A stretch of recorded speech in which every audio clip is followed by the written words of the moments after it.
찬양 감사합니다.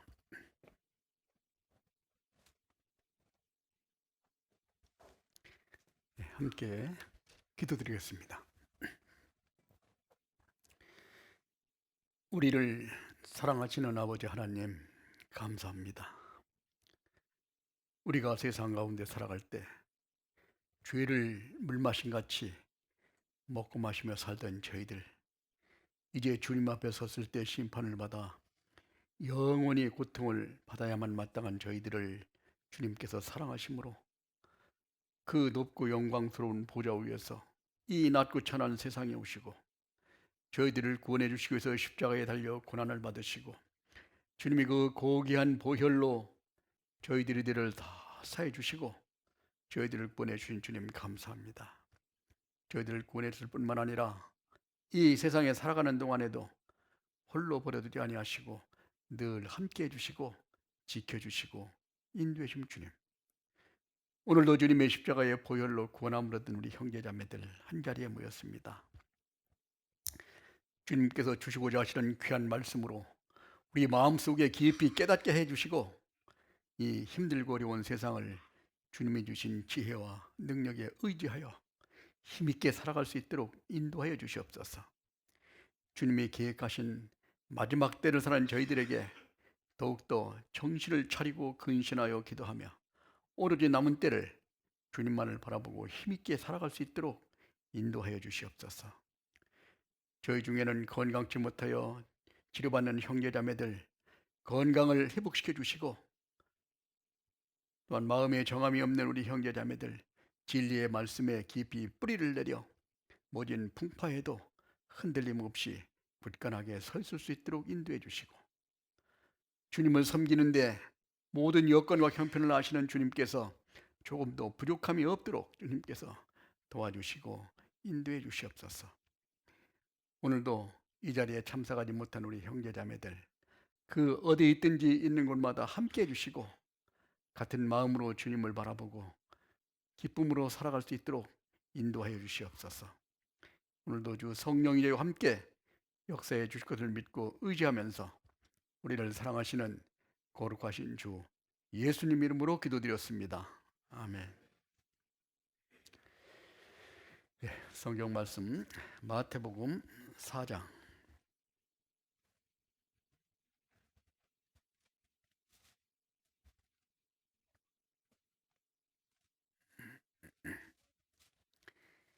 마태복음 4장 18절부터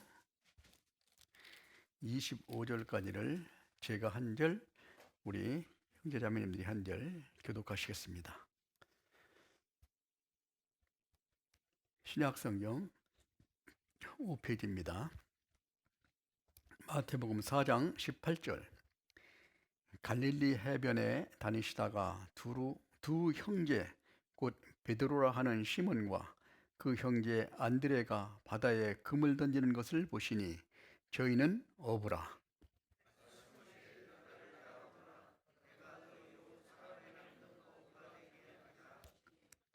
저희가 곧 그물을 버려두고 예수를 쫓으니라.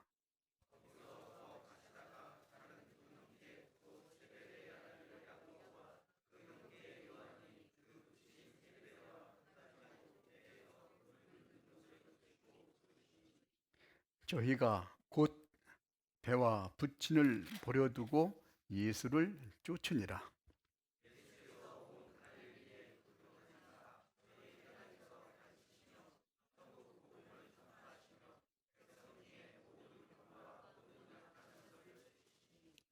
그의 소문이 온 시리아에 퍼진지라. 사람들이 모든 앓는 자, 곧 각색병과 고통에 걸린 자, 귀신 들린 자, 간질하는 자, 중풍병자를 데려오니 저희를 고치시더라.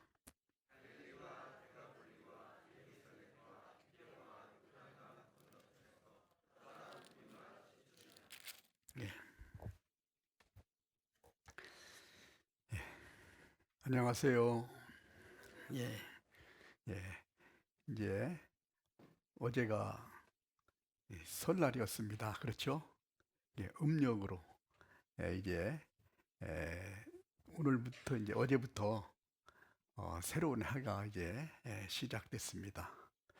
새해 건강하시고 많은 복을 받으셔야 되겠죠.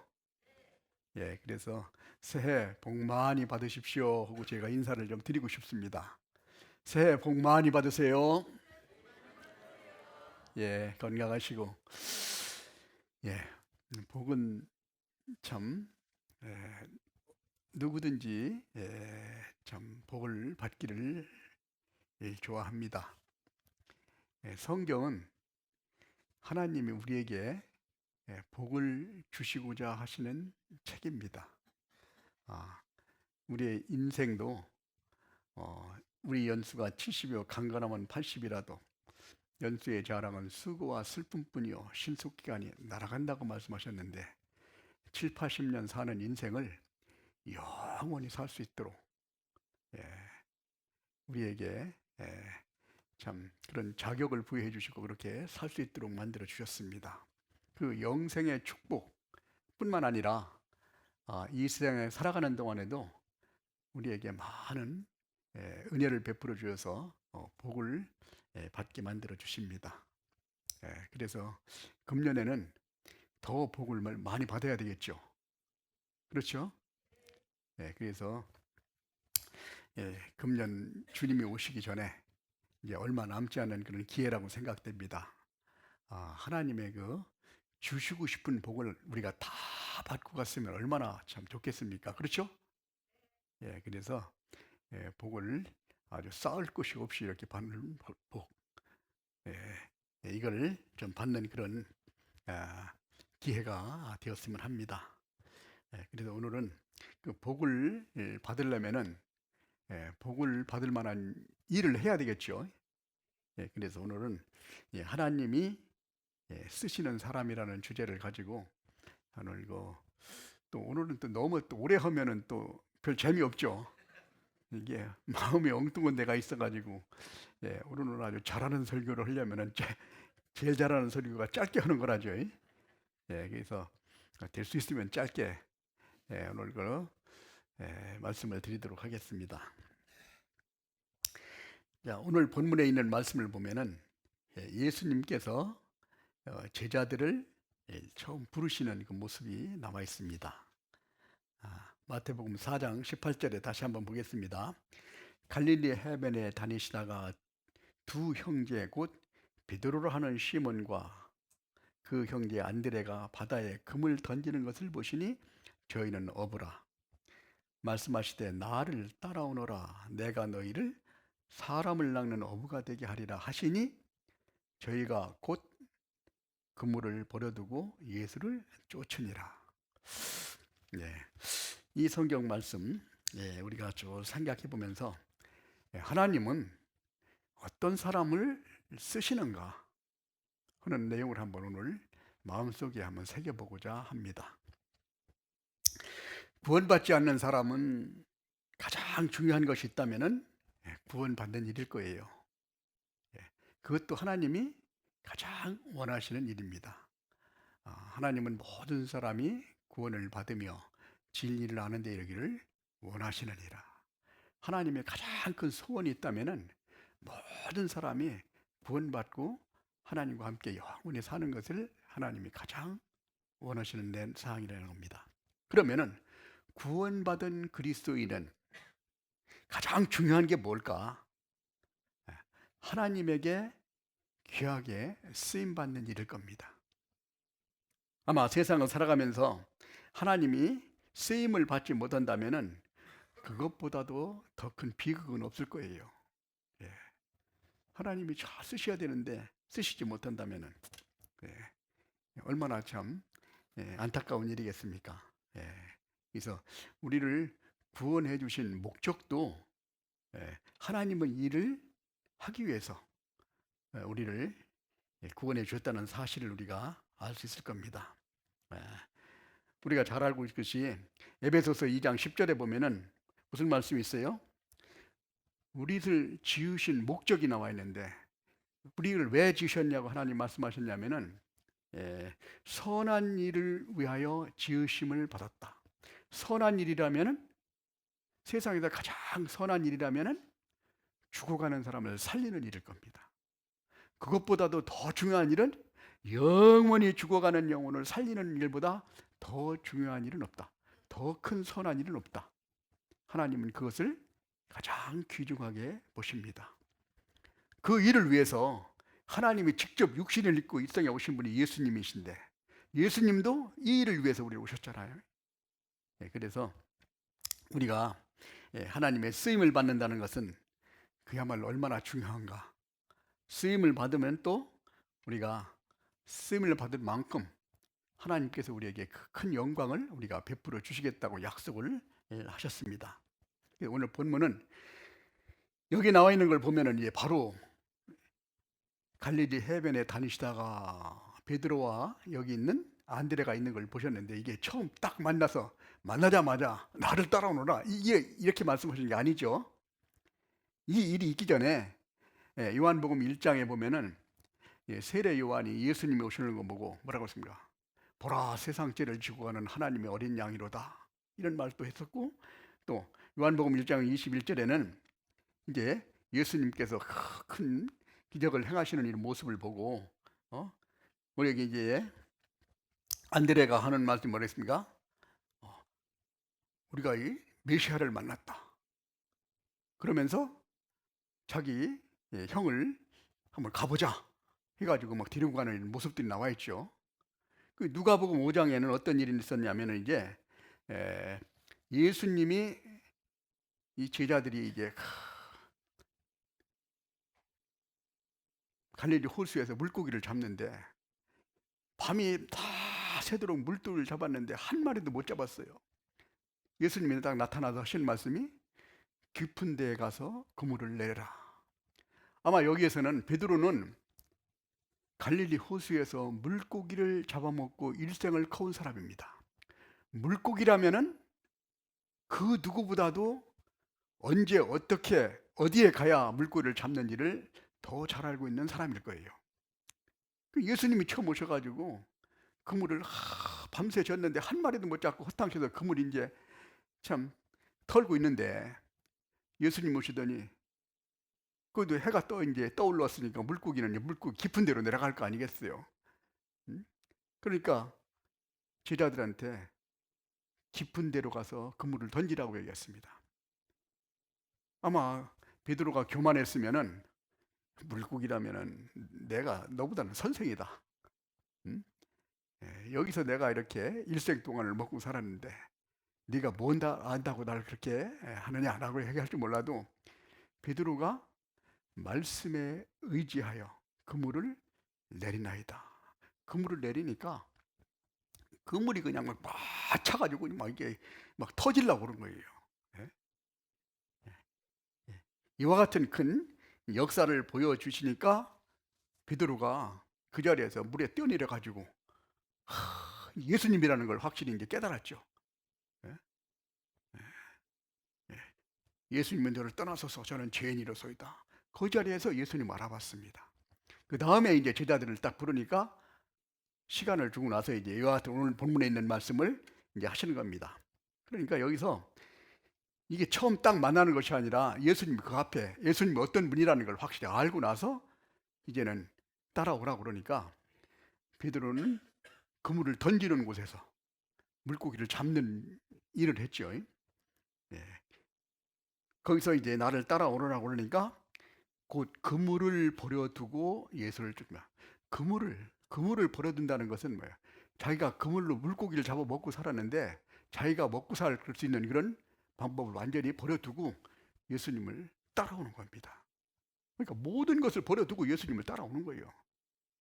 모든 것을 주님을 바라보고 나아갑니다. 그물을 던진다는 것은 물고기를 잡는 모습이잖아요. 베드로는 그래서 이 전도를 잘하는 것 같아요. 물고기 잡는 모습. 여기 두 번째는 야고보와 요한을 또 봤는데, 배에서 그물 깁는 것을 보면 그물을 이제 끌어내리면은 이제 그물이 이제 끊어져 가지고 이제 구멍이 뻥뻥 뚫렸겠죠. 그러면 그물을 이렇게 기우는데, 그물을 기운다는 건 뭐예요? 구멍 나는 곳을 딱 막으려면 담보 그물이 엮여 있어야 되잖아요. 그러니까 이게 사랑하는 마음으로 다 이렇게 연결돼 있어야 물고기가 빠져나가지 않으니까.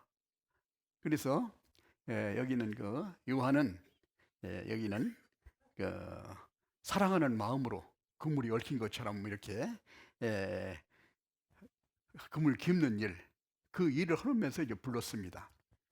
그래서 요한이 자기가 이야기하기를 사랑하는 제자라는 얘기를 바로 하고, 또 요한복음, 요한계시록, 그 다음에 요한 1, 2, 3, 4를 기록할 때 그 사랑에 대해서 아주 정확하게 기록을 했습니다. 그 일을 잊고 나서 이제 여기서 제자들을 부르시는 모습을 봅니다. 그러니까 불렀을 때 이 제자들의 모습이 주춤거리지 않고 곧 그물을 버려두고 말이 끝나자마자 즉시 쫙 따라가는 모습을 봅니다. 22절에 보면은 저희가 곧 배와 부친을 버려두고, 그러니까 자기가 생업을 뿌리치고 주님을 따라간다는 겁니다. 아버지까지도 이제 좀 떠나서 이제 주님을 따르는 이 모습을 이제 이 내용을 통해서 우리가 볼 수 있습니다. 그래서 예수님이 첫 번째 부르는 모습을 보면은 무엇을 볼 수 있냐면은 가만히 앉아 있는 사람들, 놀고 있는 사람을 부른 게 아니라 열심히 일을 하고 있는 사람들을 불렀다는 거예요.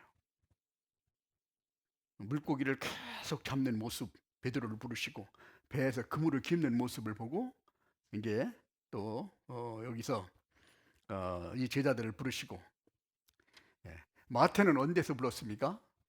세관에 앉아가지고 이제 그 업무를 보고 있는 그런 자리에서 마태를 불렀습니다.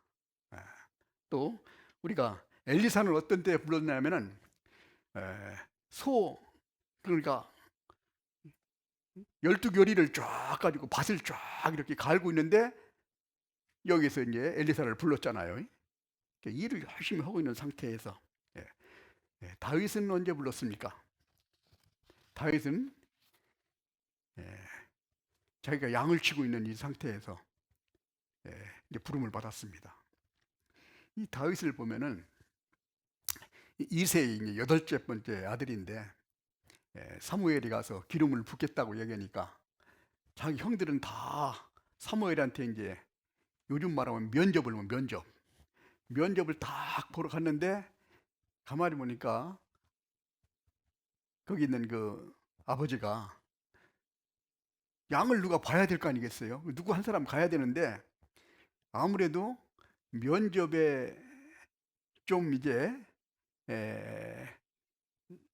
좀 봐가지고 이제 받지 못할 사람을 누가 하나 보내겠죠.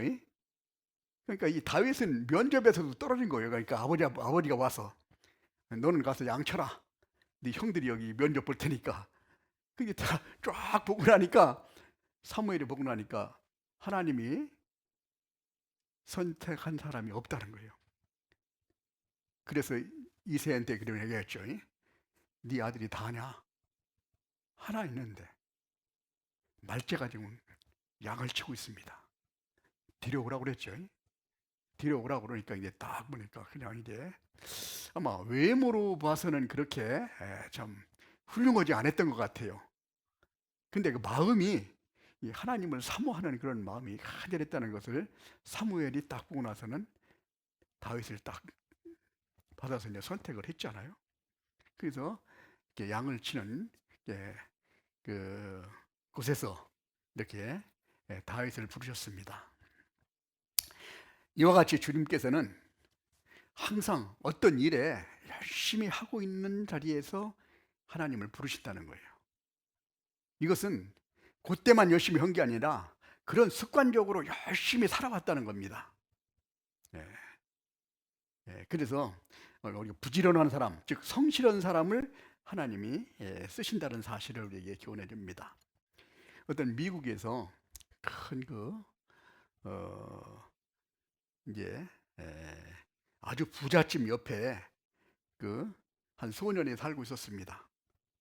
소년이 살고 있는데 부잣집 주인 아주머니가 하루는 와서 그 소년에게 우리 집에 와서 이 잔디밭을 좀 깎아줄 수 있겠냐? 그러면 내가 그 비용을 이제 수고비를 주겠다. 그리 얘기해서 가가지고 이제 잔디밭을 깎아줬습니다. 깎아주고 나서 이제 딱 그 주인 아주머니가 딱 나와서 보니까 열심히 했구나. 그래서 1달러를 줬습니다. 한 일주일이 지나서 다시 잔디가 이제 자라잖아요. 자라니까 또 한번 부탁했습니다. 이번에는 잔디를 좀 더 열심히 정성을 들여서 쫙 이렇게 잔디를 깎아줬습니다. 깎아주니까 주인이 와서 보고 지난번보다 훨씬 더 열심히 했구나. 그러면서 2달러를 줬습니다. 그리고 나서 한 15일이 지나고 나니까 잔디가 또 자랐어요. 그래서 이번에도 그 소년에게 이번에도 잔디를 좀 깎아줘야 되겠구나 라니까 하고 잔디를 이번에 깎아주는데 다 잔디를 깎아놓고 옆에 흙이 무너져 있는 건 흙도 오고 나무가 넘어져 있는 나무도 새로 심어주고 그래야 정성을 다해서 아주 잘 이렇게 잔디를 깎아주고 나무를 이렇게 성을 가꿨습니다. 주인이 와서 보더니 오늘은 네가 참 최선을 다해서 열심히 했구나 하면서 5달러를 줬습니다.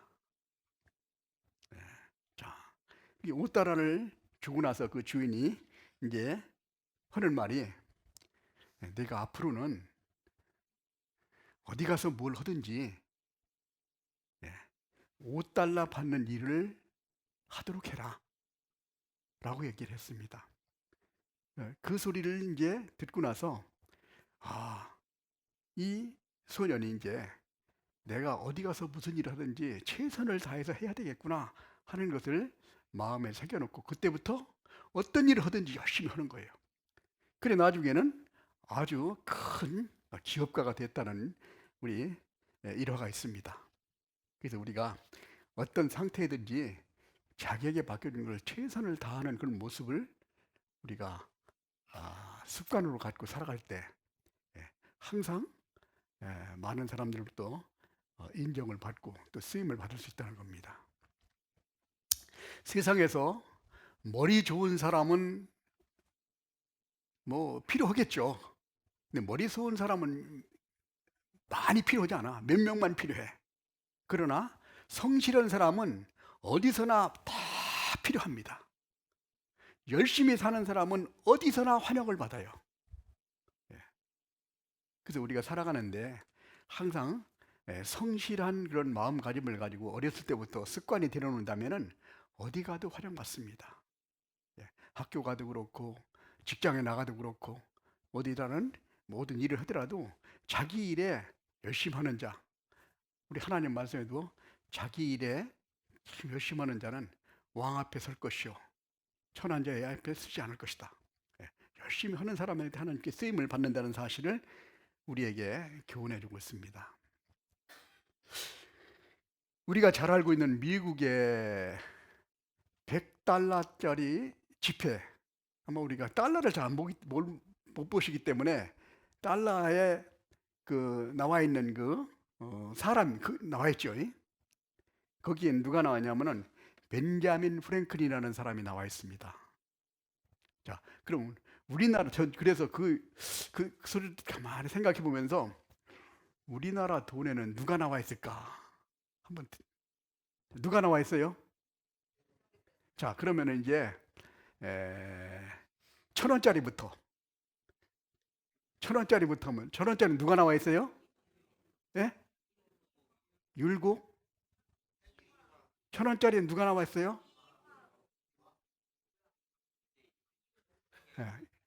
태계 이황. 이황이 나와 있습니다. 5,000원짜리에는 5,000원짜리 누가 나와 있는지 몰라요? 율곡. 10,000원짜리. 만원짜리는 세종대왕 대왕님이 앉아 계시죠. 10,000원짜리는 좋아하죠. 50,000원짜리. 다 아는 거 보니까 50,000원짜리를 제일 좋아하는 것 같아. 사임당 신씨, 그렇죠? 신사임당 나와 있죠.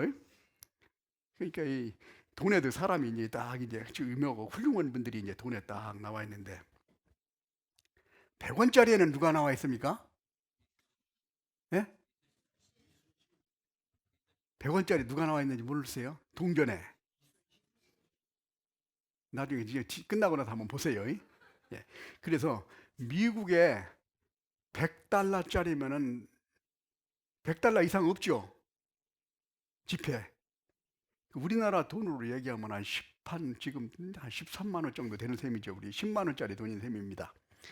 거기에 나와 있는 사람이 벤자민 프랭클린이라는 사람인데, 이분이 얼마나 부지런하게 살았냐면요, 미국의 최초의 철학자였다는 겁니다. 그리고 과학자였고, 최초의 미국 대사였다고 얘기가 나옵니다. 그 사람이 하모니카를 처음 만들었다는 거예요. 하모니카. 예. 하모니카 아시죠? 하모니카 불지 아시는 분 있어요? 잘 못 불어요? 예. 하모니카를 이제 처음 만들었고, 나그러고, 그 다음에 가로등을 처음 가로등. 어떻게 처음 만들었냐면은, 이제 시골 집이 쭉 있으면 시골 길이 있잖아요. 길이 있는데, 밤이 되고 나니까, 옛날 전기가 없었으니까, 밤이 되고 나니까 사람들이 걸어다니기 불편할 것 같아. 넘어지고 그럴 것 같아. 그래서 집 밖에다가 등을 매달았습니다. 등을 매다니까 옆에 지나가는 사람들이 보니까 좋거든요. 그 옆집에도 등을 매달은 거야. 또 옆집에도 계속 등을 매달 보니까 가로등이 돼버렸다는 겁니다. 그래서 가로등을 최초로 만든 사람이 바로 벤자민 프랭클린이라는 사람이었다는 걸 얘기하고, 그때 이 사람이 그 시대에 가장 최고의 수영 선수였답니다. 그 운동도 잘했고, 또 운동 선수는 보면은 열심히 또 해야 되잖아요. 예. 그리고 피레침도 이 사람이 발명해. 피레침. 벼락 나오면 벼락 맞으면 저기 내려가던 피레침. 예. 그 다음에 펜실베니아 주지사를 4번이나 이렇게 했대. 주지사를 4번이나 이렇게 했고, 그 다음에는 우체국에 신문 배달하는 거, 이걸 이제 최초로 이렇게 만들어냈답니다. 그리고 이 청소하는 이제 지금은 이제 청소하는 분들이 와가지고 청소를 다 해가잖아요. 그 미국 최초로 청소과를 만들어가지고 이제 사회를 깨끗하게 하고 이제 환경을 깨끗하게 만들었다는 이 일을 이렇게 했다는 겁니다. 그 외에도 한 일이 많이 있는데, 이렇게 하려면 얼마나 부지런해야 되겠어요. 예? 아주 부지런했다는 겁니다. 예. 그래도 아주 진실하게 좀 부지런한 사람이었다는 것. 예. 그러니까 나중에 지금도 미국 100달러짜리 지폐에 이분이 딱 이렇게 찍혀 있다는 거예요. 미국 사람들에게 좀 본 보이게 살아라는 뜻에서 아마 그렇게 한 것 같습니다. 그래서 부지런한 이런 사람, 또 부지런한 사람 또 한 사람은 어디 나라면 영국에 있었던 일인데, 이 한 소년이 이 배우가 되고 싶었습니다. 배우가 되고 싶어서 이제 연극단에 연극하면은 뒤에 이제 처음부터 가서 나 좀 써달라고 하면 써주지 않죠. 거기 가가지고 이제 청소하는 일부터 청소. 가서 들어가가지고 이제 계속 청소를 계속 하고 있는데, 언젠가는 이제 한번 거기에 연극에 나오는 단역으로 딱 나와가지고 연극하는 한 사람이 나오지 못하고 결석을 이제 못 나와버린 거예요. 그러니까 이제 아이고 누구 이제 하나 불러가지고 대타를 시켜야 되는 게 아니겠어요? 시켜보니까 뭐 시키려고 보니까 사람이 없어가지고 청소하는 청년 하나 있거든요. 이 청년한테 네가 한번 해볼래? 그러니까 근데 하는 일이 아주 간단한 일이고 한 번 딱 나오고 쓱 들어가 버리고 마는 거예요. 근데 그 일을 가만히 생각해보다 해보겠습니다. 하고 나서 이제 하는데 어떤 대역이냐면은 왕이 만찬을 딱 하고 있는데 어떤 병사가 달려와가지고 지금 전쟁이 났다는 겁니다. 요거 하는 거예요. 그거를 이제 왕한테 이야기하는 겁니다. 그걸 듣고 나서 이 청년이 이제 자기 동료한테 청소를 좀 이렇게 좀 하라고 그러고 맡겨놓고, 내가 연습을 하고 있을 테니까 여기 그 시간 되면 날 부르라고 얘기를 합니다. 그래가지고 그 연극단 뒤에 가가지고 병사 옷을 입고 거기서부터 계속 뛰었습니다. 계속 뛰니까 막 기진맥진 돼가지고 그냥 땀이 범벅 뛰고 우리 그냥 막 이게 이렇게 번지니까요. 그때 마침 거기서 나와라 딱 그러니까 나가가지고 막 범벅된 데 가가지고 그냥 헉덕거리면서 아 전쟁 났습니다 딱 하니까 많은 사람들이 막 그냥 우레와같이 그냥 막 진짜 가지고 실감나게 들었거든요. 그래서 스카웃 돼가지고 거기서 그 연극에 아주 위대한 그런 그 연기자가 됐다는 이야기가 있는데 이 소년이 바로 영국 연극의 한 단계 업그레이드 시키는 그 로렌스 올리비아라는 이 사람입니다. 그래서 한 순간이지만은 항상 최선을 다해서 살아갈 때 그런 사람을 하나님이 쓰신다는 사실을 우리에게 교훈해주고 있습니다. 우리에게 주어진 기회는 그렇게 많지 않습니다. 많은 사람들이 살아보면 그런 얘기 하죠. 인생에 뭐 3번인가는 기회가 있다고 얘기하는 그런 얘기를 하죠. 지나고 나면 알죠. 아, 이때가 내가 기회였었는데 그걸 했어야 되는데 딱 이런 생각 많이 하시죠? 그런 생각 안 했어요? 가끔 그런 생각 들더라고요. 야, 내가 그걸 할까 말까 하다가 말았는데 그걸 했어야 되는 건데 이런 기회가 많이 온다고 그러는데 그래서 그런 기회가 올 때마다 항상 열심히 살아가는 모습을 볼 때 항상 그 사람한테는 큰 기회가 자기 것이 된다는 사실을 우리에게 교훈해 줍니다. 그렇다고 기회를 기다린다고 계속 이렇게 기다리고 있는 사람은 기회가 언제 올지 모르잖아요. 그러니까 열심히 하고 있어야 된다는 거예요. 어떤 걸작을 그리는 그 그림을 하나 걸작을 그리려고 딱 화가가 걸작 한번 그려야지 걸작 한번 그려야지 멋있는 그림 한번 그리려고 아무리 해봐야 일생 동안 걸작을 못 그리죠. 작은 그림도 계속 그리는 사람이 나중에 그를 통해서 아주 아름다운 모습이 나오듯이 우리 생활 속에서 열심히 살아가면 그 중에서 우리가 참 기회를 맞고 또 그 기회가 우리를 좀 영광스럽게 만들어준다는 그 사실을 우리가 체험을 합니다. 그래서 항상 우리가 성실하게 열심히 살아가는 것이 가장 지혜로운 방법이다라고 얘기합니다. 이 야곱이 라반의 집에 가가지고 종살이를 20년 동안 합니다. 그때에도 사실은 남의 집에 종살이 하는데 그렇게 열심히 안 쳐. 주인 안 보면 슬금슬금하고 그냥 어디 가서 쉬고 잠자고 막 이럴 수 있잖아요. 야곱이 보면은 어떻게 했냐면은 창세기 31장 한번 보겠습니다. 여기 책갈피 꼽아 놓으시고 창세기 31장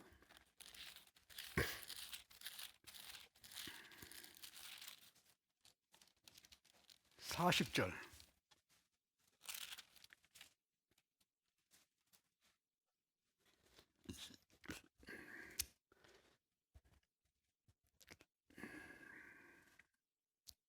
자, 40절 같이 한번 읽어보겠습니다.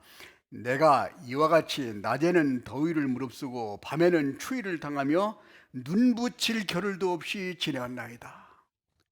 추위와 더위를 그러면 눈 붙일 겨를도 없이 열심히 일을 했다는 거예요. 아마 야곱이 가가지고 그러니까 하나님이 야곱의 마음을 보시고 나중에 그 재산을 많이 이렇게 좀 할당해 줬을 것 같아요. 요셉도 마찬가지죠. 요셉이 보디발 집에 가가지고 사는데 아니 남의 집에 가서 종살이 하는데 그렇게 참 뼈골 빠지게 이렇게 할 그런 생각 나겠어요? 적당히 하고 주인이 뭐라고 안 하면은 뭐 이렇게 좀 슬슬하기도 하고 할 수 있겠죠. 그런데 하나님이 계시다는 것, 하나님이 보고 계시다는 걸 확실히 알았기 때문에 이 요셉은 열심히 했습니다. 그러니까 이 보디발이 보기에 야, 저 요셉 하는 거 보니까 하나님이 하는 것 같아. 주인을 감동시켰습니다. 우리가 잘 알고 있지만은 주인의 눈에 맞게 일을 하려면은 뼈 부러지도록 해야 됩니다. 보통 해가지고는 주인 마음에 안 들어요. 아마 직장에서 직원을 데리고 계신 분들은 알 거예요. 직원들은 열심히 한다고 해도 주인 마음에 들어요, 안 들어요? 사장을 하신 분이 별로 없었나? 일꾼들 옛날에 보면 농사 지을 때 일꾼들이 쫙 이렇게 모 같은 거 심을 때 보면은 이 주인은 해가 넘어가는 걸 보면은 빨리 심어야 되는데 이거 끝까지 다 해야 되는데 생각하는데 뭐 어때요? 일꾼들은 뭐래요? 해 넘어가기만 바라고 있죠. 예. 예. 그 주인과 이게 좀 그 종하고 다른데 종으로 있으면서도 최선을 다했을 때 하나님이 그를 보시고 사람의 눈은 피할지 몰라도 하나님의 눈을 피하지 못하잖아요. 하나님이 보시고 요셉을 쓰시는 거예요. 심지어는 감옥까지 집어넣어 가지고 거기에서도 그냥 하나님을 의지하지 못하면 그런 힘이 안 나옵니다. 그와 같이 열심히 살아갔다는 겁니다. 그랬을 때 하나님이 쓰임을 받았다는 거예요. 여호수아도 아주 부지런했습니다. 새벽에 일찍 일어나 가지고 준비를 하고 우리가 잘 아는 그 이삭의 부인인 누구죠? 리브가. 리브가가 처음에 이제 거기에 아브라함이 에비멜렉을 이제 보내가지고 리브가를 이제 데리러 갔을 때 약대를 10마리 가져왔습니다. 10마리. 약대를 10마리 가져왔는데 약대가 사막 같은 데 쫙 지나고 나니까 물을 채워줘야 되잖아요. 물을 태워주는데 물을 좀 마시게 해달라니까 리브가가 거기 오대 딱 나오다가 물을 갖다 주는데 이 약대도 물을 막 먹게 해야 되고 여기 있는 그 엘리멜렉도 이제 물을 먹어야 되는데 엘리에스는 물을 먹어야 되는데 좀 물을 먹여 주라고 그러니까 리브가가 약대에다가 물을 퍼주는 거예요. 약대 한 마리에 물을 얼마씩 먹느냐면은 80리터씩 먹는다고 그래요. 80리터. 80리터면은 우리가 저기 그 바켓스 하나에 한 20리터쯤 됩니다. 바켓스 하나에 20리터 되는 한 통씩 해가지고 4바켓씩 먹는 거예요. 4바켓씩. 거기다가 이것도 먹여야 되냐고 생각하지 다 10마리니까 뭐예요? 40박스를 40통을 갖다 길에다가 말을 먹여야 되는 거예요. 40통을 먹이려면은 적어도 한 번 갖다 먹이는데 3분씩 걸린다면은 얼마 걸리겠냐면 120분, 2시간이 걸린 겁니다. 2시간 동안 알지도 못하는 사람한테 그냥 물을 떠다가 그 약대, 남의 약대에다가 그냥 계속 물을 퍼다가 먹이는 거예요. 우리가 보면은 뭐라고 그랬어요? 이 바보 같은 짓 한다고 그러지. 그러나 하나님께서는 그걸 보고 계셨을 거예요. 그 모습을 보시고 자 리브가를 이제 이삭의 부인으로 이제 데려오는 그 모습을 성경에 나와 있죠. 그렇게 성실했다는 겁니다. 우리가 잘 알고 있는 그 잠언 31장에 보면 현숙한 여인을 보면은 아주 부지런하게 일하는 모습을 보이죠. 그래서 이와 같이 성실하게 열심히 살아가는 사람은 하나님을 기쁘시게 하고 하나님의 쓰임을 받을 수 있다는 사실을 우리에게 교훈을 해줍니다. 그래서 이 이스라엘 민족이 애굽에서 나와서 광야 생활 쫙 할 때도 만나를 하나님 내려줄 때 해가 뜨면은 일단 만나가 없어져 버린다고 그랬습니다. 해가 뜨기 전에 가가지고 만나를 걷어와야 되는 거예요. 아침 일찍이. 그 게으른 사람은 잠자다가 이게 먹을 것도 그날 굶어 버려야 되는 거예요. 못 들어오면 굶어 버리니까. 그래서 이 좀 부지런한 것을 우리가 하나님께서는 기뻐하시고 또 그런 사람을 하나님이 쓰신다는 것을 성경 여러 군데 우리에게 교훈을 해주시고 있습니다. 세상에서도 성실하고 부지런한 사람 보면은 참 환영을 받죠. 우리 교회 안에서도 좀 교회만 오면은 그냥 뭐 쓰레기 치우고 뭐 이것저것 쭉 이렇게 하시는 분들이 계세요. 그게 쓰레기 치우는 게 뭐 본래 뭐 좋아서 이렇게 하시는 분들도 있을지 모르지만은 그거 뭐 귀찮고 힘들고 어렵게 별로 않죠. 다 힘들고 어려운 일입니다. 오시기만 하면 계속 그냥 치우고 그런 거예요. 왜? 교회를 사랑하는 마음이 있으니까. 이는 하나님을 사랑하는 마음이 있으니까 관심이 있고 관심이 있으니까 하나님이 참 교회당을 참 깨끗하게 하고 참 주님을 이렇게 기쁘시게 하는 일을 우리가 볼 수 있습니다. 그래서 우리가 잠언 6장에 보면은 하나님께서 그 말씀이 있습니다. 한번 찾아보겠습니다. 잠언 6장.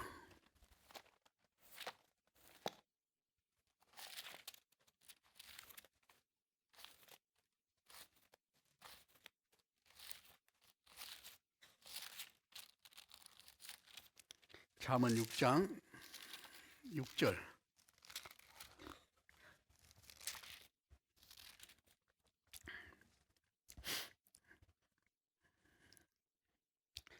게으른 자여, 개미에게로 가서 그 하는 것을 보고 지혜를 얻으라.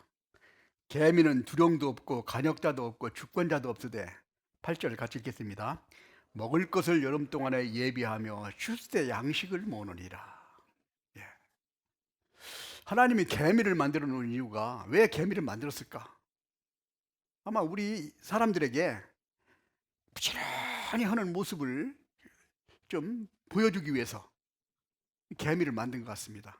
제가 개미를 연구하는 책을 한번 봤습니다. 개미가 어떤가 했더니, 개미도 보니까 여러 종류가 있어요. 뭐 지키는 병정개미, 또 뭐 알낳는 뭐 여왕개미, 그 다음에 싸우는 뭐 수개미, 뭐 이가지고 뭐 여러 가지가 있는데, 어떤 개미는 잠을 자지 않는 개미도 있다고 하더라고요. 그러니까 계속 잠자지 않아도 하나님이 살아갈 수 있도록 하나님이 이렇게 만들어 놓으신 것 같아. 그리고 어떤 개미는 개미 굴이 들어가다 보면 구멍이, 개미 굴이 작잖아요. 근데 그걸 저기 침해하지 못하기 위해서 머리가 큰 개미가 있더니, 누가 쳐들어오면 거기 머리를 딱 막고 있다는 겁니다. 그런 개미도 있다는 거예요. 그래 작기 개미도 여러 가지가 있는데, 이 개미가 아주 약해 보입니다. 정글에서, 밀림지대에서 가장 무서운 게 뭐냐면 개미떼라고 얘기합니다.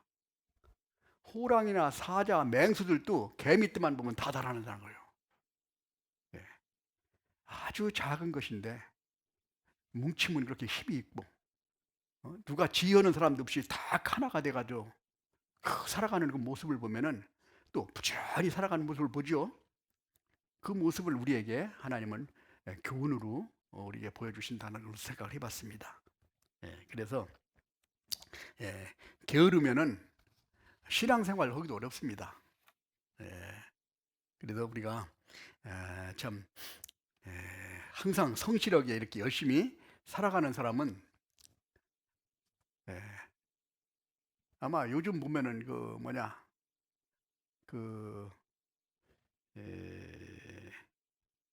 이 걱정 많이 해서 생기는 병이 뭐예요? 우울증? 뭐 그런 병이 있잖아요. 그 열심히 사는 사람은 우울증도 안 걸릴 것 같아. 왜? 우울증 걸릴 시간이 없잖아요. 이게. 우리 항상 말씀하듯이 참 열심히 살아가는 꿀벌은 슬퍼할 시간이 없다 얘기하는 것처럼, 우리가 그와 같이 참 부지런하게 성실하게 살아가는 것은 그리스도인의 필수적인 거다. 왜 그러냐면은 우리가 세상 사람들하고 똑같이 경쟁 속에서 삽니다. 학교 생활, 직장 생활, 학교 생활 뭐 다 이것도 똑같이 해야 되죠. 거기다가 신앙 생활까지 해야 되니까 더 열심히 하지 않으면 안 되는 거예요. 그냥 부지런히 않을 수가 없어. 그래서 게으른 자는 신앙 생활도 제대로 할 수 없습니다. 그 옆에 나와 있죠. 게으른 자여, 네가 어느 때까지 눕겠느냐? 어느 때에 잠이 깨어 일어서겠느냐? 좀 더 자자, 좀 더 졸자, 손을 모으고 좀 더 눕자 하면 네 빈궁이 강도같이 오며 네 곤품이 군사같이 이르리라. 군사는 자기도 모르는 사이에 쏜살같이 쫙 와버리잖아요. 그래서 우리에게 성실하게 참 부지런히 이렇게 사는 것을, 첫 번째, 부지런한 사람들을 하나님께서 쓰신다는 사실, 열심히 하는 사람 보면은 진짜 참 항상 존경스럽죠. 자기 하는 일이 중요하다고 생각되면은 열심히 할 겁니다. 의사가 환자를 가지고 수술을 하는데 다른 생각할 겨를이 없잖아요. 한눈 팔면 큰일 나잖아요. 그러니까 다른 생각 할 겨를이 없어. 의사가 사람을 치료하는데도 그렇게 중요한데, 우리가 영혼을 구원하는 일을 하는데 진짜 그 일이 얼마나 중요한 것 같으면 한눈 팔 겨를이 없어야 해요. 죽어가는 사람을 살리고, 영원히 죽어가는 사람을 살리는데 그 일을 가지고 어떻게 하면 좋을까 생각한다면은 다른 생각할 겨를이 없을 겁니다. 그러려면 우리가 부지런해야 된다는 거죠. 그래서 우리가 이 참 성실하게 사는 것을 하나님께서 귀하게 보신다는 사실입니다. 게으른 사람은 마귀도 안 쓴다고 그러잖아요. 마귀가 보면 두루 다니면서 산길차를 찾아다니며 쫙 보는데 마귀도 상당히 부지런하잖아요. 하물며 하나님이 그 영혼을, 참 귀한 영혼들을 구원하는 일에 우리가 참 쓰임을 받을 때는 아주 부지런해야 된다는 겁니다. 두 번째는 우리가 뭐를 뭐냐면 깨끗한 그런 그 경건한 사람을 하나님이 쓰신다는 사실입니다. 하나님이 제일 미워하는 게 있다면은 죄를 제일 미워한 죄. 우리가 구원받은 그리스도인은 항상 참 우리가 성경 강연할 때 죄에 대해서 많이 말하기 때문에 그 누구보다도 참 죄에 대해서 깊이 생각을 해보고 깨닫고 구원을 받습니다. 세상 사람들이 말하는 큰 뭐 죄라고 생각하는 것보다 하나님께서 말씀하시는 죄라는 것은 진짜 우리가 참 죄가 하나도 없어야 하나님이 쓰신다는 이런 말보다는 우리가 예수님의 십자가의 보혈로 죄사함을 받고 깨끗해짐을 받고 또 주님 안에서 우리가 항상 말씀 가운데 물로 씻어 깨끗하게 하시고 계속 닦고 그런다면은 우리가 주님이 보시기에 합당한 자로 보시고 그걸 쓰신다는 겁니다. 디모데후서 2장 20절에 있는 것처럼 큰 집에는 금과 은이 그릇이 있을 뿐이 아니고 나무와 질그릇도 있어 귀 쓰는 것도 있고 천이 쓰는 것도 있다. 귀 쓰는 것도 있고 천이 쓰는 것도 있지만은 어느 것을 쓰냐면 그러므로 누구든지 이런 것에서 자기를 깨끗하게 하면 그릇의 재질과 관계없죠. 모양과 관계없습니다. 모든 것보다도 깨끗하면 쓰신다는 거예요. 아무리 금그릇이라도 거기다 지어보는 거 들어있으면 사용 못하죠. 그리고 탄탄하고 싸고 또 몇 대라도 안 깨지고 닦기 쉽고 가볍고 뭐 이런 걸 우리가 많이 쓰듯이 하나님도 우리가 쓰실 때 왜 그런 그릇을 만들어서 우리에게 교훈을 주십니까? 우리가 겸손하고 견고하고 깨끗하게 됐을 때 하나님 우리를 써주신다는 사실을 우리에게 교훈을 해주십니다. 그래서 성막에 보면 항상 성막에 들어가기 전에 물두멍이 있습니다. 제사장이 제사를 드려 성막에 딱 들어갈 때 항상 물두멍에 손을 닦고 들어가는 거예요. 그러니까 깨끗하게 하고 들어갔다가 또 나오고 그 성이 물두멍이 있고. 그래서 우리가 베드로전서 2장에 보면은 오직 너희는 택하신 족속의 왕 같은 제사장이라. 하나님이 보시기에 우리가 제사장이라는 것은 죄를 사해주는 일을 하는데 거기에 같이 참여하는 일을 하는 사람이기 때문에 우리가 천국에 가는 우리가 참 길을 지옥으로 가는 사람들을 이끌어서 천국에 보내주는 중간에 같이 그 일에 참여해서 하나님 일을 한다는 겁니다. 하나님 일을 할 때 우리는 경건하고 깨끗해야 된다는 거예요. 레위기 11장에 보면은 정한 짐승과 부정한 짐승이 쫙 나옵니다. 그렇죠? 11장에 나오면 거기에 마지막에 뭐라고 되어 있습니까? 레위기 11장 보면은 45절에 내가 거룩하니 너희도 거룩할지니라. 하나님이 거룩하신 분인데 거룩하신 하나님과 함께 우리가 일을 하면은 거룩해야 되죠. 지저분해가지고 죄가 있으면 하나님이 같이 일을 하실 수가 없겠죠. 그래서 우리는 깨끗해야 된다는 것을 계속 구원받는 것은 물론이거니와 말씀 가운데 우리가 살아감으로써 계속 말씀으로 물을 씻어서 깨끗하게 하시고 한번 찾아볼까요? 여기에 에베소서 5장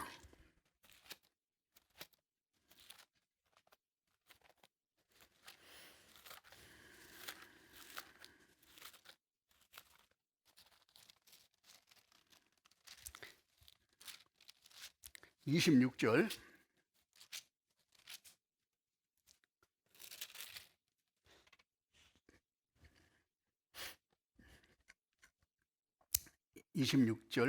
같이 읽어보겠습니다. 이는 곧 물로 씻어 말씀으로 깨끗하게 하사 거룩하게 하시고. 말씀을 가까이 하고 계속 말씀으로 물로 씻으시. 말씀을 계속 공급받을 때 내 마음속에 있는 하나님의 뜻에 합당치 않은 것, 이것을 자꾸 버리게 되고 온전하게 우리가 되기 때문에 그럴 때 하나님 우리를 쓰신다는 것, 우리에게 교훈으로 말씀하시고 계십니다. 그 다음에 또 한 가지는 우리가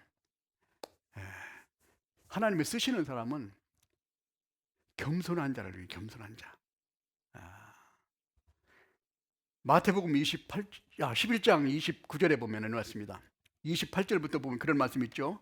수고하고 무거운 짐진 자들아 다 내게로 오라. 내가 너희를 쉬게 하리라. 한 그 다음에 말씀하시냐면 나는 마음이 온유하고 겸손하니 나의 멍에를 메고 내게 배우라. 그리하면 너희 마음이 쉼을 얻으리라. 내가 온유하고 겸손하다네. 겸손. 하나님, 예수님이 겸손하다는 것은 예수님이 어떤 창조주잖아요. 하나님이 그 영광스러운 창조주의 위치에서 세상에 오신 것도 낮아진 거예요. 세상에 오신 것도 태어날 때 말 구유에서 태어나셨네. 그것 때문에 말 구유에서 태어나신 것도 좋은데 거기서 죄인, 세상의 죄인들의 죄를 다 뒤집어 쓰고 막 완전히 그냥 바닥까지 간 겁니다. 더 갈 수 없을 정도로. 그렇게 낮아지셨다는 겁니다.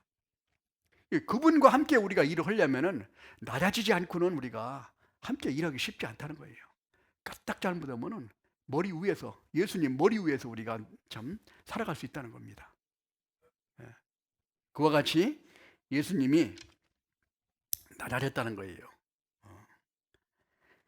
야고보서 4장에 보면은 하나님은 교만한 자를 물리치시고 겸손한 자에게 은혜를 베푸시느니라. 낮아지면 낮아질수록 물도 고이고 낮아지면 낮아질수록 겸손한 자를 싫어하는 사람 없죠. 교만한 자라는 사람은 좋아해요, 싫어해요? 별로 좋아하지 않죠. 되게 높아지고 하는 자는 항상 쓰임을 받지 못합니다. 하나님 말씀도 누가 하나님의 말씀을 잘 받아들이고 하나님을 경외하는 마음이 있냐? 낮아진 자.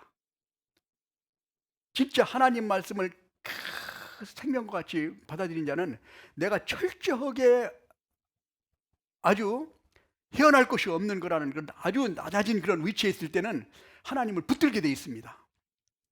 우리가 세상을 살아갈 때 어렵고 힘들고 그런 일 내가 도저히 감당치 못할 것이다 라고 생각했을 때 하나님을 붙듭니다. 내가 좀 뭔가 할 수 있다, 나도 이 정도면 뭐 살아갈 수 있다 라고 생각하면은 하나님을 붙든다고 얘기를 하는데 그렇게 의지하지 않아요. 적당히 의지하고 살아가려고 합니다. 다윗은 철저하게 낮아진 사람입니다. 왕이 됐을 때도 항상 하나님을 의지하고 살았습니다.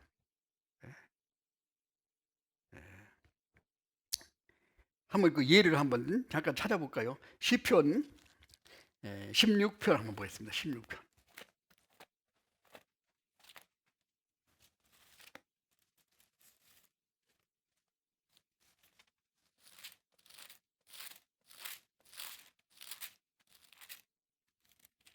시편 16편.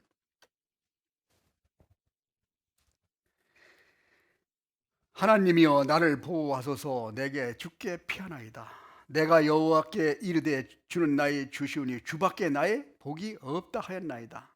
땅에 있는 성들은 존귀한 자니 나의 모든 즐거움이 저에게 있도다. 8절. 내가 여호와를 항상 내 앞에 모심이며 그가 내 우편에 계심으로 내가 요동치 아니하리로다. 시편 18편 1절에 보면 그렇습니다. 나의 힘이 되신 여호와여 내가 주를 사랑하나이다. 다윗이 왕까지 됐으면은 어느 정도 이제 교만해 줄 수 있습니다. 나도 뭔가 좀 할 수 있어 라고 생각할 수 있는데 이 다윗은 왕이 됐을 때도 시편 23편은 다윗이 일생 동안 살아보고 우리에게 준 아주 귀중한 말씀이라고 합니다. 여호와는 나의 목자시니 내가 부족함이 없으리로다. 왕이 됐음에도 불구하고 하나님은 나는 양이고 여호와는 목자처럼 이렇게 섬기고 살았다는 거예요. 그렇기 때문에 하나님께서 다윗을 보고 내 마음에 합한 자라라고 이야기할 수 있었습니다. 그와 같이 겸손한 자를 쓰시죠. 우리가 신약 시대에 쓴 우리 바울 사도도 아주 겸손한 사람이었습니다. 바울 사도가 뭐랬습니까? 자기는 죄인들의 괴수라고 해야 되면 괴수. 그리스도를 예수라고 믿는 사람들을 찾아다니면서 그냥 막 발굴해 가지고 막 이제 막 처벌하려 돌아다니는 쫓아다니는 사람이었습니다. 그때 스데반 집사가 돌로 맞아 죽을 때 거기에 바울 사도가 좀 그러니까 그때는 이제 바울이었죠. 그때는 사울이었습니다. 사울이었을 때 거기 주동자예요, 주동자. 예수를 믿는다고 하는 그런 놈들을 막 잡아 죽이는 이런 주동자였는데 그 상태에서 철저하게 자기가 죄가 있다는 걸 가르치고 나중에는 다메섹 선상에 가서 하나님을 깨닫고 나서 그때부터 목숨 걸고 계속 전도했습니다. 자기 삶, 자기 가지고 있는 것이 바울 사도는 그야말로 상당한 집안에서 로마 시민권도 있고 가말리엘 학문에서 공부도 했고 아주 기세등등하게 살 수 있는 그런 아주 뼈대 있는 그런 집안에서 산 사람이었습니다. 교육도 많이 받고 아는 것도 많고. 그런데 뭐라고 그랬습니까? 나의 지나가는 것은 분토와 같이 여기되는 작은 자보다도 더 작은 자다. 지극히 작은 자다. 마지막까지 바울 사도는 그와 같이 그리고 복음을 위해서 목숨 걸고 갔습니다. 목숨 걸고 가서 돌에 말려서 죽으면 갖다 성 밖에 내버렸는데 깨어나가지고 다시 루스드라 성으로 다 들어가가지고 복음을 다시 전하고 나중에는 로마에 가면 죽는다는 걸 알고도 계속 가가지고 그냥 막 거기서 복음을 전하는 거예요. 이 바울 사도는 실제로 하나님의 영광이 무엇이라는 걸 확실히 자기도 보고도 왔고 실제로 어떤 것을 깨달았기 때문에 그것을 위한 거라면은 세상에 어떤 거라도 내가 희생할 수 있다라고 생각을 했습니다. 그러니까 가서 로마에 가서 목 잘려 죽을 때까지 그냥 복음을 전하다가 거기서 하나님 영광을 위해서 사는 그 모습을 우리가 볼 수 있었습니다. 그런 사람을 하나님께서 쓰셨다는 겁니다. 그리고 또 한 가지 우리가 잘 알 수 있는 것은 하나님이 우리가 이 베드로와 같이 아주 담대한 이런 참 사람을 우리가 베드로 같이 그런 사람을 쓰십니다. 왜 그러냐면 이 담대한 마음을 가지고 있어야 자기가 어떤 참 위협에 처해서도 담대하게 그걸 극복할 수 있는 그런 힘을 우리가 느낄 수 있듯이 왜 그러냐면은 이사야 41장 10절에도 보면은 하나님 우리한테 하신 말씀이 두려워하지 마라. 내가 너와 함께한다. 놀라지 마라. 내가 너를 도와주겠다. 왜 하나님이 그래요? 두려웠고 놀랄 일들이 세상에 많이 있을 것을 아셨기 때문에 하나님께서 그거 말씀하십니다. 왜 두려워하지 말라고 그랬습니까? 내가 네 하나님이고 내가 너와 함께 한다는 걸 알았기 때문에 그렇습니다. 그래서 우리에게는 그야말로 담대한 마음이 어디서 생깁니까? 우리 스스로는 담대해질 수 없습니다. 연약하고 부족하지요. 그러나 천지를 창조하신 하나님이 나와 함께 계시고 그 하나님이 나를 통해서 역사하시기를 원하시는 분이기 때문에 그 하나님을 의지하고 힘나간 겁니다. 시편 18편에도 좀 다윗이 실제로 체험한 것을 보면 다시 한번 보겠습니다. 시편 18편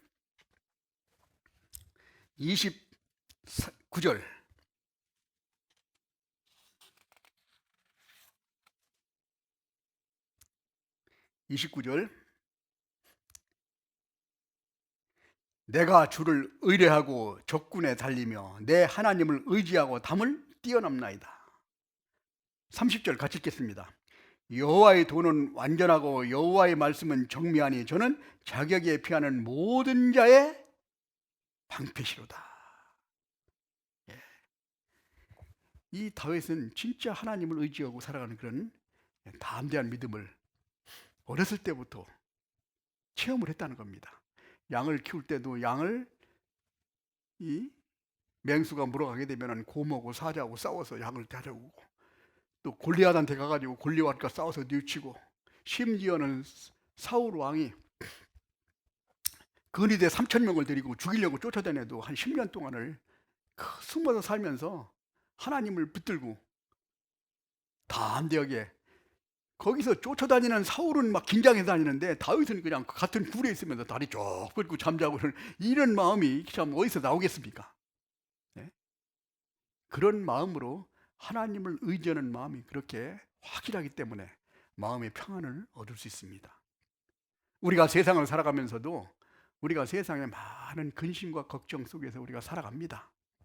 이런 때일수록 하나님을 의지하는 마음이 어느 정도에 따라서 내가 마음에 평안을 얻을 수 있습니다.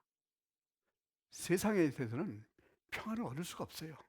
잠시 위로는 받을 수 있을지 몰라도 완전한 하나님의 보호를 받을 수는 없다는 사실을 우리에게 교훈해 줍니다.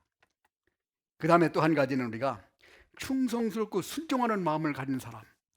여기서 나를 따라오너라 하니까 뭐 뒤로 돌아다 보지 않고 그냥 막 곧 그냥 와버리잖아요. 예.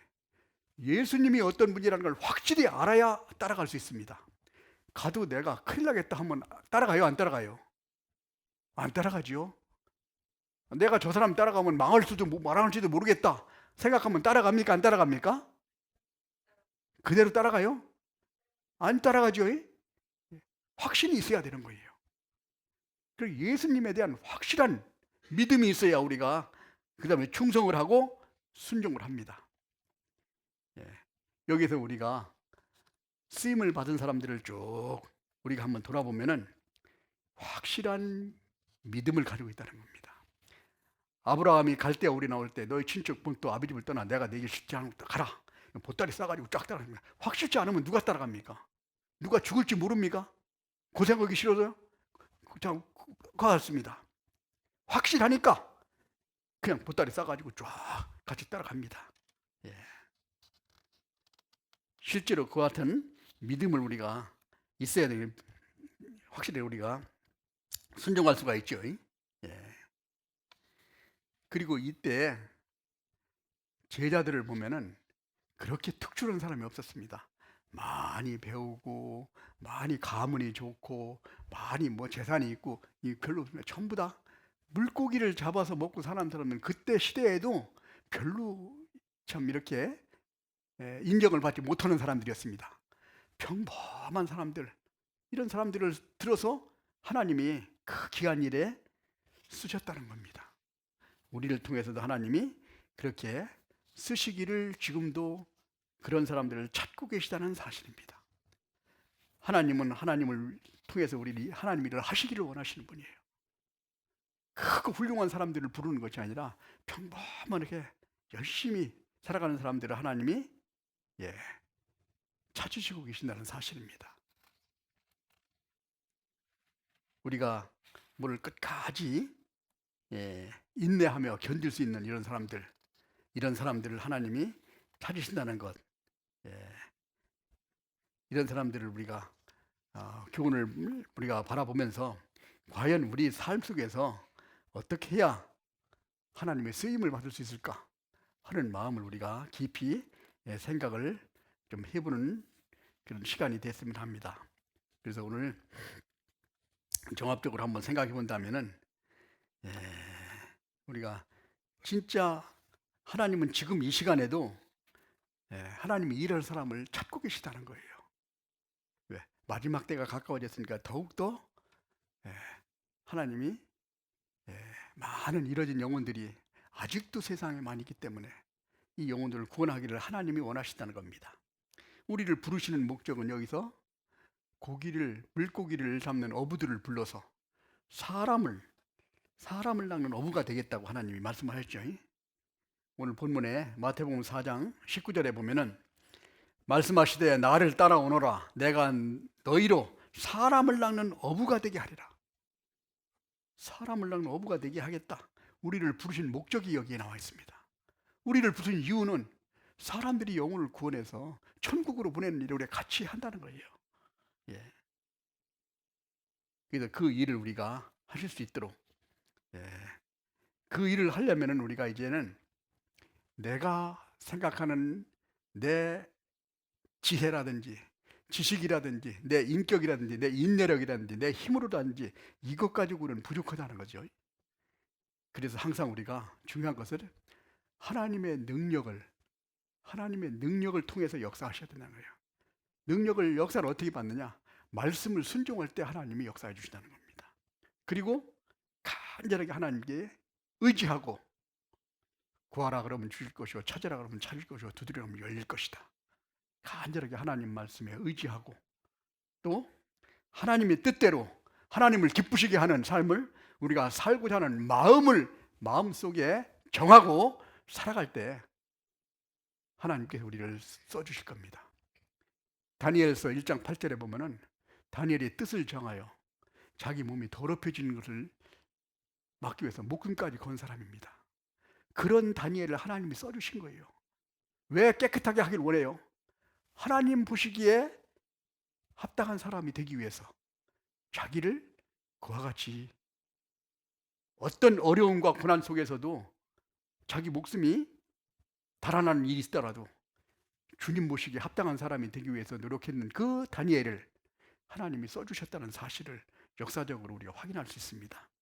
그래서 이제 금년 한 해는 진짜 하나님이 쓰시는 그런 우리가 될 수 있도록 이게 아마 우리 중에는 마지막 기회라고 생각할 수 있을 겁니다. 우리가 귀하게 쓰임받는 그런 한 해가 되길 바랍니다. 같이 기도하겠습니다. 자비로우시고 은혜로우신 아버지 하나님 감사합니다. 영원히 멸망받을 수밖에 없는 저희들을 구원해 주시고 천국의 소망을 가지고 살아갈 수 있도록 인도해 주신 주님 감사합니다. 금년 한 해 하나님이 저희에게 베풀어 주신 마지막 기회라고 생각하고 주님의 뜻에 따라 주님을 영광스럽게 하는 그런 한 해가 될 수 있도록 저희들을 귀하게 사용해 주시옵소서. 아직도 구원받지 못한 우리 가족들, 사랑하는 부모들, 친척들, 이웃들 그 영혼들에게 주님의 귀한 복음을 전하여 함께 하나님 영광에 참여할 수 있도록 인도하여 주시옵소서. 앞으로 모든 것도 오로지 주님의 거룩하신 능력에만 의지하오며 우리를 사랑하시는 거룩하신 주 예수님 이름으로 기도드렸습니다. 아멘.